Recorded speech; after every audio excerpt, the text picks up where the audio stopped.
গণপ্রজাতন্ত্রী বাংলাদেশ সরকারের মাননীয় মন্ত্রী জনাব ইকবাল হাসান মাহমুদকে নাস্তিক বলেছিল। উনি অবশ্যই আইনের আওতায় উনি আসবেন, কারণ আইন সকলের জন্যই সমান। সংসদ চলাথক অবস্থায় গ্রেপ্তার করতে হয় পুলিশ স্পিকারের পারমিশন নেবে, যেহেতু আদালতের গ্রেপ্তারি পরোয়ানা।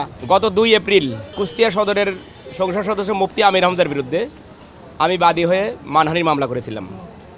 মামলাটার উদ্দেশ্য ছিল আমাদের সিরাজগঞ্জের কৃতি সন্তান, আমাদের হৃদয়ের স্পন্দন, আমাদের গণপ্রজাতন্ত্রী বাংলাদেশ সরকারের মাননীয় মন্ত্রী জনাব ইকবাল হাসান মাহমুদকে কটূক্তি করেছিল, তাকে নাস্তিক বলেছিল। আমরা ক্ষুব্ধ হয়ে তার বিরুদ্ধে মামলা করেছিলাম গত 2 এপ্রিল 2026 সালে।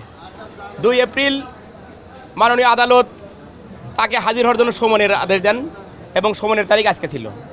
উনি হাজির হন নাই। নন ইনভার্টার এসির দামে ঘরে আনুন বিদ্যুৎ সাশ্রয়ী ইনভার্টার এসি।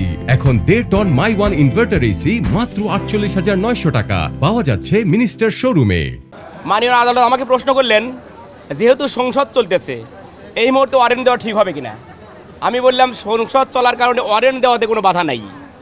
সংসদ চলবে, পুলিশকে আমরা গ্রেপ্তারি পরোয়ানা দিবেন আপনি। পুলিশ যদি মনে করে তাকে সংসদের স্পিকারের অনুমতি নিয়ে গ্রেপ্তার করতে হবে, করবে, কিন্তু ওয়ারেন্ট দেওয়াতে কোনো বাধা নাই। পরে আমার কথায় সন্তুষ্ট হয়ে মাননীয় আদালত বিজ্ঞ অতিরিক্ত চিফ জুডিশিয়াল ম্যাজিস্ট্রেট তার বিরুদ্ধে গ্রেপ্তারি পরোয়ানা জারি করে আজকেই আমরা ওয়ারেন্ট পাঠিয়ে দেব।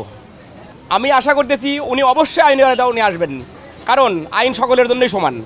আমরা সকল নিয়মকানুন মেনেই ওনার বিরুদ্ধে মামলা করেছি, এবং উনি যদি সংসদ সদস্য সংসদ চলাথক অবস্থায় গ্রেপ্তার করতে হয় পুলিশ স্পিকারের পারমিশন নেবে, যেহেতু আদালতের গ্রেপ্তারি পরোয়ানা।